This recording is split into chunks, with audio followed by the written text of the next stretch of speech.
Bienvenue sur la 78e édition du Cheval de Prijs, le Grand Prix de l'Escaut, 200 km en direction de Schoten, dans la banlieue d'Anvers. Les conditions climatiques sont très changeantes, avec de la pluie, mais c'est surtout une course très animée. On a vu d'abord une première tentative d'échapper avec Jazz Zabala, Olaf Ludwig, qui est pourtant un sprinter, Wilfried Peters, Jean-Marie Verny ou encore Van Wienereux.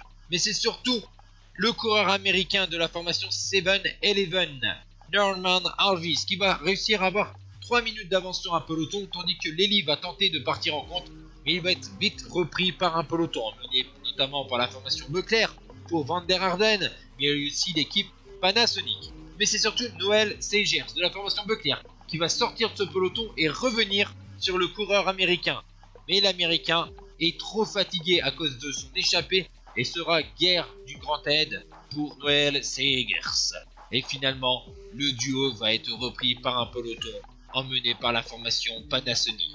Et derrière, eh bien, on va continuer à attaquer avant d'attaquer dans le circuit final, avec notamment Johan Museeuw, deuxième du Grand Bible Game, John Talen de la formation Panasonic et Gino Debacker, sixième du Grand Prix de Denain. Ces trois coureurs vont avoir quelques secondes d'avance sur le peloton, et derrière, on va encore avoir de nombreuses attaques avec Van Hooydonk ou encore Segers, sans oublier Adrie Van der Poel, tandis que certaines chutes vont émailler le peloton. Vous voyez ici l'offensive d'Adrie Van der Poel avec son maillot noir et cuissard noir, mais là aussi, cette offensive va être neutralisée par les équipes des sprinters. Ça va continuer à rouler très vite sur ce circuit final, avec toujours des coureurs de la formation Panasonic et Leclerc dans les offensives. On revoit encore Johan Museeuw, mais c'est surtout un coureur de la formation Panasonic qui va réussir à chaque fois à rester positionné aux avant-postes, tandis que la formation Leclerc, elle, est obligée de neutraliser les attaques. Et dans le dernier kilomètre, John Talen, vainqueur du contre-la-montre de Tirreno Adriatico, va sortir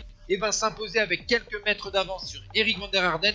Troisième place pour Johan Museeuw, quatrième Gino Debacker, cinquième Adrie Van der Poel, sixième Johan Capio, septième Hendrik Rodant, huitième Danny Neyskens, neuvième Wilfried Peters, dixième Chris Skarmin.